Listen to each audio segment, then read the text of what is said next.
ঠিক আছে ভাই? এতক্ষণ যেই প্রশ্ন করে সেই প্রশ্নের জবাব কাকে দিয়ে আল্লাহ দেওয়ান একটু বলেন তো মুখ দিয়ে। কথার গতি ঠিক না থাকলে বক্তব্য শেষ করে দেব। এতক্ষণ যে প্রশ্নই আসে এই প্রশ্নের উত্তর আল্লাহ কাকে দিয়ে দেওয়াচ্ছে?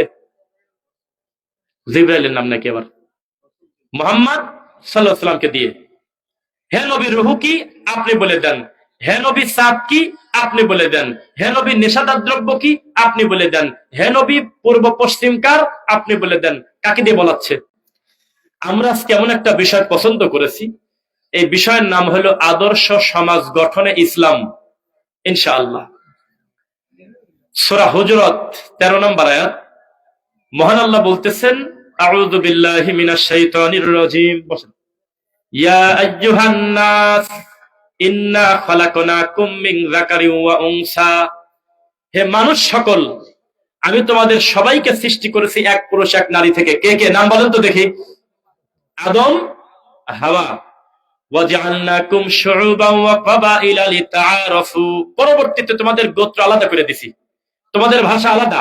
চাঁপাইনবাবগঞ্জের ভাষা পাবনার ভাষার সাথে মেলে না, নওগাঁর ভাষা নোয়াখালীর ভাষার সাথে মেলে না।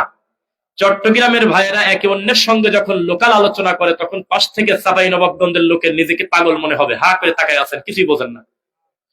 সিলেটের মানুষ যখন তারা নিজেরা নিজেরা কথা বলে তাদের লোকাল ভাষায়, আপনি নিজেকে পাগল মনে করবেন যে কয় কিরে এও বাংলা। তবে আল্লাহ আমাদেরকে এই অনুমতি দেন নাই যে আমরা কোনো ভাষা নিয়ে, কালার নিয়ে, বর্ণ নিয়ে, বংশ নিয়ে গৌরব করে আরেক ভাইকে খাটো করব। কেন? কারণ এই বংশ, এই রক্ত, এই মানুষের ভাষা, এই মানুষের গোত্র ভিন্ন, এগুলো মহান আল্লাহর পক্ষ থেকে এসেছে। কার পক্ষ থেকে? এক মেসে একটা রুমে 5 জন বন্ধু থাকে, 4 জন মিলে এমন লাগে একটা ছেলের বাড়ি নোয়াখালীর জন্য খালি কয়তো নোয়াখালী বলে কিনা বরিশাল্লা, এভাবে বলে তাকে ব্যঙ্গ করে। অথচ কোরআন মাজিদ বলতেছে আমি তাদেরকে ভাষা ভিন্ন করেছি আলাদা হওয়ার জন্য না, লিতাআরাফু, একে অন্যের সাথে যাতে পরিচিত হতে পারে।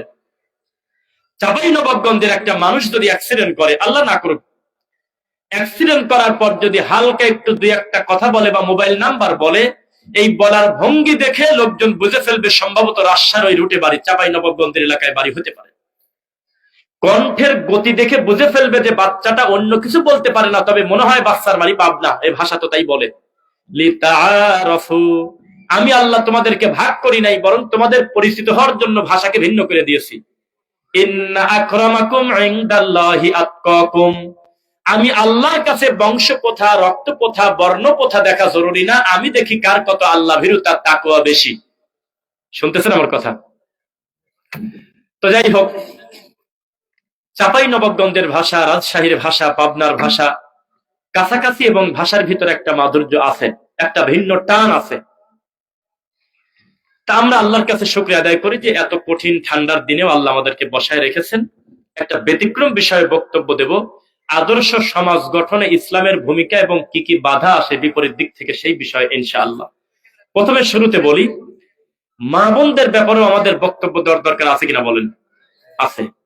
মা বোনরা যতবার ব্যানার নিয়ে রাস্তায় নামেছে, ততবার তেল বেচেছে, ততবার দোকানে দোকানে বসে থাকছে, ততবার হাসপাতালের রিসেপশনে বসে থাকছে অর্ধ উলঙ্গ হয়ে, আর হাজার হাজার মানুষ যাচ্ছে আর মা মারা এতিমের মতো বেগানা মহিলার দিক তাকায় থাকছে। একটাই কারণ, তারা তাদের অধিকার কোরআন থেকে খোঁজে নাই। খুঁজছে কি? অধিকার চাই, অধিকার চাই।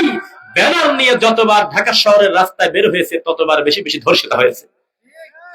এই মহিলা যতবার বলেছে অধিকার চাই, অধিকার চাই, আকার ইঙ্গিতে বোঝাতে চাচ্ছে ধর্মীয় স্বাধীনতা না, চাচ্ছে হলো পুরুষ মানুষের মতো প্যান্ট শার্ট পরে যাতে রাস্তায় ঘুরতে পারে। ও মুসলমান, আল্লাহর কসম, ছেলে মানুষ সিগারেট বিড়ি খায় তো খায়, মহিলারাও খায়। খবর নিয়ে দেখেন, মহিলা হোস্টেলে যেই লোকটা ঝাড়ুদার, তার কাছে জিজ্ঞাসা করেন যে শত শত প্যাকেট সিগারেট বিড়ি গাঁজা পাওয়া যায়, এই মহিলা মানুষ বিড়ি খাচ্ছে, এটা হলো স্বাধীনতার ফল। কোরআন তাদেরকে বলেছে, ওয়া করনা ফি বুয়ুতিকুন্না ওয়ালা তাবাররাজনা তাবাররুজাল জাহিলিয়াতিল উলা, হে নারী তোমরা ঘরে থাকো, বের হওয়ার সময় ঘর নিয়ে বের হও, মানে পর্দা সহ বের হও। জাহিলি যুগের মানুষের মতো তোমরা এলোমেলো চলো না। কে কার কথা শুনে? ঢাকার শহরে গিয়ে দেখবেন যে অধিকাংশ মার্কেটগুলো, রাজশাহীর শহরের মার্কেটগুলো নারীদের দখলে, সিনেমা হল নারীদের দখলে, সুপার শপ নারীদের দখলে, বিভিন্ন স্বপ্ন, বিভিন্ন নামে দেখবেন সুপার শপ আছে, বস্ত্র বিদ্যালয় আছে, সেখানে ঢুকে আপনার মনে হবে সম্ভবত ভূমিকম্প হয়ে ধস নেমে আকাশ থেকে বজ্রপাত হয়ে এলাকার পুরুষ মানুষ মরে গেছে, মহিলা মানুষ বাজার করতে আসছে, মাছ মাংস মুরগি ডিম সব। আমি হারাম বলি নাই, কিন্তু এটা কোন ধরনের নীতি? মহিলা মানুষ পুরুষের মতো পোশাক পরে আসে, স্বামী বাসায় ঘুমাচ্ছে, বাসায় ঘোরে, মহিলা রাস্তায় বের হয়ে গেছে। একটা আশ্চর্যজনক এই দেশে বসবাস করি, যেই দেশে মহিলা মানুষকে মসজিদে যেতে মানা করে আর সিনেমা হলের দরজা খুলে ফেলে। মিথ্যা বলছে নাকি?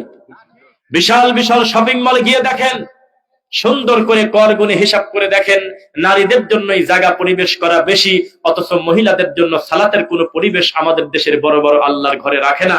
আমরা যখন আহলুল হাদিসরা বলি মহিলাদের জন্য মসজিদে জায়গা রাখতে আপনি বাধ্য, কেননা দুনিয়ার সবচেয়ে দামি মানুষ মুহাম্মদ সাল্লাল্লাহু আলাইহি ওয়াসাল্লাম বলেছেন, খবরদার তোমাদের নারীরা, তোমাদের মেয়েরা, তোমাদের মারা যদি মসজিদে যেতে চায় তোমরা পুরুষরা বাধা দিও না।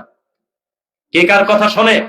আমাদের প্রতি মিথ্যা অপবাদ দিয়ে মাযহাবী তরিকাপন্থী এই জর্দাখোর, এই জিলাপিখোর, এই ভণ্ড তাবিজের ব্যাপারী ভণ্ড হুজুররা মিথ্যা অপবাদ দেয় আমরা নাকি নারীদেরকে ভোগ করার জন্য মসজিদে নিয়ে আসি, বলে নাউজুবিল্লাহ।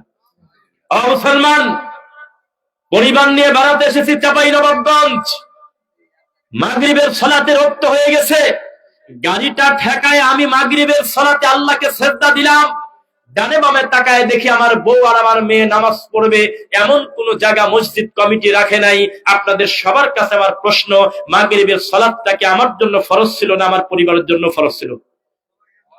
অথচ এই মহিলা বসে আছে সুপার শপে, হা করে তাকিয়ে আছে, আর স্বামী বলেছে তুমি দাঁড়াও, আমি 7ম তলায় গেলাম, আমি টপ ফ্লোরে গেলাম, আমি গ্রাউন্ড ফ্লোরে গেলাম, তোমরা এখানে দাঁড়িয়ে থাকো, নামাজ তোমাদের জন্য না, নামাজ হলে আমার জন্য, আমি একাই জান্নাতে চলে যাবো। আশ্চর্যজনক একটা দেশে বসবাস করি, কোন জুকার, কোন রোগী, কোন মানসিক প্রতিবন্ধী জানি একটা মিথ্যা কথা লিখে দিয়েছে আমাদের কপালে, যে তোমরা 95% মুসলমান, এই গরু, স্বপ্নের গরুর মতো আমরা টেনে নিয়ে বেড়াচ্ছি। 98 জন ফজরের নামাজ পড়ে না, 99 জন কোরআনের অর্থ জানে না। জুমার সালাতে আল্লাহর ঘরটা পরিপূর্ণ হয়ে যায়, 20 মিনিট পর গেলে খুতবার টাইম পার হলে দোতলায় জায়গা হয় না। আর ফজরের নামাজের দিনে আজকেই যদি মাহফিল শেষ করে জুমার নামাজের দিন না, জোহরের দিন না, ফজরের রক্তে যদি মুয়াজ্জিন মিস করে তো ইকামত দেওয়ার লোক পাওয়া যায় না। আস্তে কোনো কথা না বলেই গুনবেন, টাকা গুনতে কারোর অনুমতি নেওয়া লাগে না। কথা বুঝতেছেন আমার? এটা একটা আশ্চর্য জাতি, জাতিকে মিথ্যা কথা শেখানো হয়েছে। আমাদের গাড়িতে গাড়িতে লেখা থাকে ব্যবহারে বংশের পরিচয়, কথা মিথ্যা। ব্যবহারে তার পরিচয়, তার বংশের পরিচয় না। ফারুক ভাইয়ের গাড়িতে উঠে আমি যদি শিবগঞ্জে যাই, আমি যদি 10টা টাকা ভাড়া কম দেওয়ার জন্য ভাইয়ের সাথে বেয়াদবি করি, এটা আমার পাপ, আমার বাপের দোষ না। কি কারণে আপনি লিখলেন যে ব্যবহারে বংশের পরিচয়? একটা লোকের ব্যবহার খারাপ হলে তার নিরীহ বংশের অপরাধ, কি বলেন? ও মুসলমান, কে সমস্ত নোংরা কথা শিখিয়েছে তা আমি জানি না। এই যে একটু পর পর আমরা দেখলাম খোদা হাফেজ শিবগঞ্জ, খোদা হাফেজ রাজশাহী সিটি কর্পোরেশন, স্বাগতম চাঁপাইনবাবগঞ্জ, খোদা হাফেজ রাজশাহী লেখা থাকে কিনা? খোদা হাফেজের পিলার, খোদা কোন গাধা।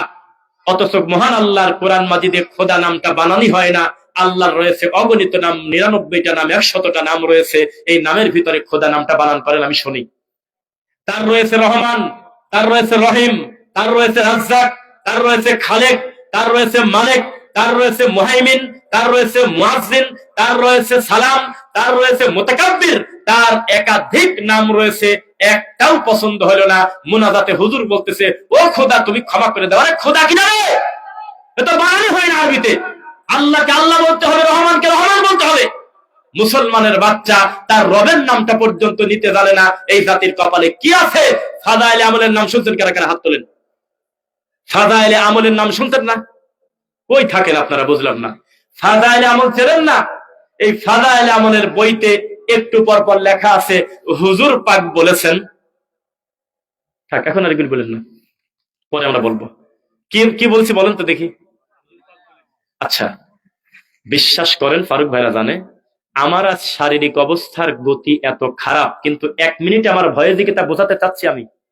আপনাদের মুখের দিক তাকে আমার পিছনের কষ্ট বিন্দু মাত্র নাই। আমি যত সময় বক্তব্য দেবো এই গ্রামবাসী আমি যাওয়ার পর বলবে লোকটা ইনসাফ করে কথা বলছে, কোনো গরিমসি করে নেই ইনশাআল্লাহ। আপনি খালি বলেন যে আমি কি বলছি মুখ দিয়ে, কোন কিতাবের নাম নিছি। ফাজাইলে আমল বইতে একটু পর পর লেখা আমার হুজুর বলেছেন, হুজুর পাক বলেছেন।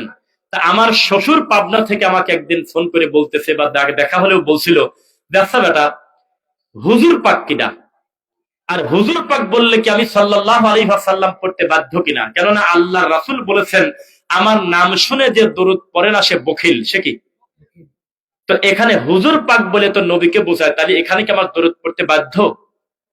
আমি তখন বললাম যে আপনি তো খুব জায়গায় হাত দিচ্ছেন। রাসূল বলেছেন আমার নাম শুনে তোমরা দরুদ পড়ো, হুজুর কিনা?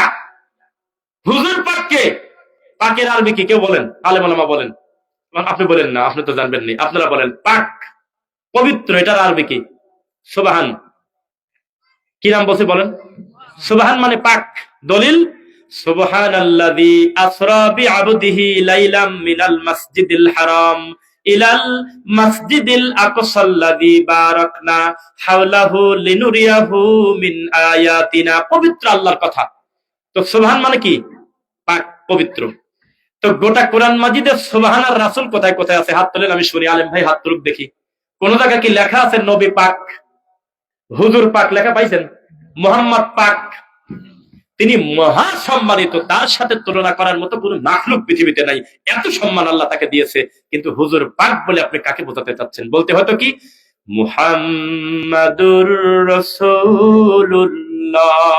আরে বখিল রে, বলে না রে, মুহাম্মাদুর রাসূলুল্লাহ সাল্লাল্লাহু আলাইহি ওয়াসাল্লাম। কোরআন মাজিদে নাই এই কথা?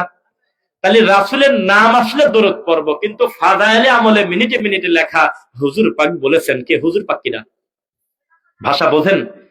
বক্তব্যের শুরুতে আপনাকে আমি জানাতে চাচ্ছি, আমরা আল্লাহর দেওয়া নামের ডিজাইনটা পরিবর্তন করছি। এটার নাম কি বলেন তো? এই সাবাই নবাবগঞ্জে আসলে পরে ধরা খেয়ে দেওয়া লাগে, কারণ এরা হলো সত্য জানা লোক, এরা হলো হক বুঝে গেছে, এই জন্য কোরআন শরীফ বলে না, তারা জানে জন্য বলে আল কোরআন, অথবা বলে কোরআন কারিম, কোরআন মাজিদ।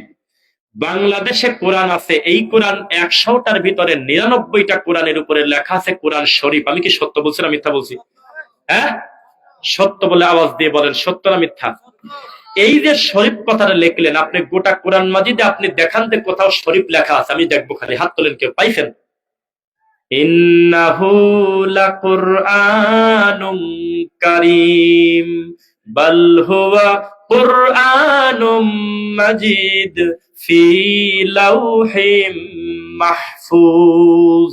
কোরআনে নাই না? তাহলে সৃষ্টিকর্তা তার নিজের কিতাবের নাম কি দিয়েছে বলেন? হাত তুলে কি নাম দিয়েছে? কোরআন কারিম, কোরআন মাজিদ। তো বাঙালি হুজুরের পছন্দ হলো না, বলতেছে শরীফ। মিনিটে মিনিটে শরীফ ডেলিভারি দিচ্ছে, মাদার শরীফ, কেবলা শরীফ, তারপরে হলো মক্কা শরীফ, মদিনা শরীফ, বুখারী শরীফ, মুসলিম শরীফ, তিরমিজি শরীফ। শরীফ আসে কোন জায়গা থেকে? নাম হলো সহিহুল বুখারী। কে এটার নাম দিল বুখারী শরীফ? নাম হলো কোরআন মাজিদ। কে দিয়েছে কোরআন শরীফ? নাম হলো কবর। কে দিয়েছে মাদার শরীফ? মহিলাদের না? ও, আমাদের মা বোনদেরকে আমরা অতি আদবের সঙ্গে বলতেছি, বিনা বাক্যে বিনা শব্দে আপনারা সামনের দিকে এগিয়ে বসেন, আর এক বোনকে বসার পরিবেশ করে দেন। আমরা বক্তব্যের মাঝে কোনো বাধা দেব না। আর এমন ভাবে বসে থাকবেন আপনার মাথার উপরে পাখি এসে পায়খানা করে চলে যাবে, মনে করবে পাথর। আপনি নড়াচড়া পুরা বন্ধ, খালি আমার বক্তব্যের দিকে ফোকাস নেবেন ইনশাআল্লাহ। কেন? একটু পরে আমি চলে যাবো 400-500 কিলোমিটার ফাঁকে, অথচ আপনার বাড়ি এখানে। আপনি আমাকে মূল্যায়ন না করতে পারলে নিজেকে নিজে খাটো করলেন। 1 ঘন্টা সর্বোচ্চ কথা চুপ করে বসে কোরআন হাদিসের কথা শুনবেন, আমরা আশাবাদী ইনশাআল্লাহ। আবার তাকবীর দিচ্ছি, দেখে আমার প্রতি মন খারাপ করছেন কিনা? লিল্লাহি তাকবীর, লিল্লাহি তাকবীর, আলহামদুলিল্লাহ। এখানে বসে বসে আমি ভাবতেছিলাম, হাইরে কলিজা এই এলাকার লোকের, এ মিনিটে মিনিটে 10,000 টাকা, 30 বস্তা সিমেন্ট, 25 বস্তা সিমেন্ট, 15 বস্তা সিমেন্ট, 50,000 টাকা পর্যন্ত দিল একদিন। আমি কয় কিরি? অথচ বহু জালসায় দ্বিতীয় বক্তা খালি কাঁদে, হু হু করে কাঁদে, কয় যে দিল 20 জান্নাতে দিস। কত যে পাগলামি করে, কেউ টাকা দেয় না, 200, 100, 500 দেয়। আমরা আশাবাদী আল্লাহ এই গ্রামের মানুষকে সাদাকা সম্পর্কে সচেতন করেছে, তারা জানে দানের ফজিলতটা কত। আলহামদুলিল্লাহ। আমরা আশাবাদী পরবর্তীতে আমরা শুনতে পাবো এই মনোহরপুর ভৌদু সরকার পাড়া জামে মসজিদে আল্লাহ একটা বড় ধরনের একটা কাজ করে নিয়েছে। আলহামদুলিল্লাহ। যে কথা বলতেছিলাম, রাসূল সাল্লাল্লাহু আলাইহি ওয়াসাল্লাম বলেছেন, হে নবী আপনি বলে দেন, কুল হাল ইয়াস্তাবিল আ'মা ওয়াল বাসীর, সোকালা মানুষ আর কানা মানুষ এক না। হে নবী আপনি বলে দেন, কুল হাল ইয়াস্তাবিল লাযীনা ইয়ালামুন ওয়াল লাযীনা লা ইয়ালামুন, এখন কিন্তু রেডি হচ্ছেন, কিন্তু করগুনে শোনেন, অন্তত 72টা কোরআনের আয়াত রেডি করছে ইনশাআল্লাহ। প্রত্যেকটা লোক করগুনে মাঝে মধ্যে খেয়াল করবেন। কুল হাল ইয়াস্তাউিল্লাযীনা ইয়ালামুন ওয়াল্লাযীনা লা ইয়ালামুন, হে নবী আপনি জানায়া দেন, জানা মানুষ আর অজানা মানুষ কোনোদিন আমি আল্লাহর কাছেও এক না। কুল হাল ইয়াস্তাউিল আহইয়া ওয়াল আমওয়াত, দাদা মানুষ আর মরা মানুষ যেমন, আমি আল্লাহর কাছে দিন জানা মানুষ আর দিন হারা মানুষ তেমন। কুল হাল ইয়াস্তাউিজ যুলুমাত ওয়ান নূর, অন্ধকার আর আলোর পার্থক্য যেমন, আমি আল্লাহর কাছে দিন বোঝা মানুষ আর দিন হারা মানুষ তেমন। হে নবী, সায়াকুলুস সুফাহাউ মিনান নাস মা ওয়াল্লাহুম আন কিবলাতিহিমুল্লাতী কানু আলাইহা, কিছুদিন পর মুনাফিকরা বলবে মুহাম্মাদের কি হলো, কয়দিন আগে তারা বাইতুল মুকাদ্দাসের দিকে সেজদা দিল, হঠাৎ করে কাবার দিকে ঘুরে গেল কেন? লিল্লাহিল মাশরিক ওয়াল মাগরিব, প্রথমে আছে কফলাম পেশকুল। হে নবী আমি বলবো না, আপনার মুখ দিয়ে আপনি বলে দেন, পূর্ব আল্লাহর পশ্চিম আল্লাহর, তোমাদের মাথা ব্যথা কিসের? সব কার? ইয়াসআলুনাকা আনির রূহ, হে নবী লোকজন আপনাকে জিজ্ঞাসা করবে রূহ কি, আত্মা কাকে বলে, রূহ কি? কুলির রূহু মিন আমরি রব্বি, হে নবী আপনার মুখ দিয়ে বলে দেন, আমি বলবো না রূহু মিন আমরি রব্বি, রূহ হলো আমি আল্লাহর আদেশ। ইয়াসআলুনাকা আনিল খামরি ওয়াল মাইসির, হে নবী কেউ যদি জিজ্ঞাসা করে মদ কি আর জুয়া কি, কুল ফীহিমা ইসমুন কাবীরু ওয়া মানাফিউ লিন-নাস, আপনি বলে দেন মদ জুয়া হারাম, মদ বেশিরভাগ খারাপ কিছু করলেন, তবে মদ হারাম, খারাপ জিনিস। প্রত্যেকটা জায়গায় আল্লাহ বলতেছে কফলাম পেশকুল, মানে হে নবী আপনি বলেন। এখন আপনারা নীরব হয়ে বসবেন ইনশাআল্লাহ, একদম নিঃশ্বাসের আওয়াজ হবে খালি ইনশাআল্লাহ, ঠিক আছে ভাই? এতক্ষণ যেই প্রশ্ন করে সেই প্রশ্নের জবাব কাকে দিয়ে আল্লাহ দেওয়ান, একটু বলেন তো মুখ দিয়ে। কথার গতি ঠিক না থাকলে বক্তব্য শেষ করে দেব। এতক্ষণ যে প্রশ্নই আসে এই প্রশ্নের উত্তর আল্লাহ কাকে দিয়ে দেওয়াচ্ছে? জিবরাইলের নাম নাকি আবার? মুহাম্মদ সাল্লাল্লাহু আলাইহি ওয়াসাল্লামকে দিয়ে। হে নবী রূহ কি, আপনি বলে দেন। হে নবী সাপ কি, আপনি বলে দেন।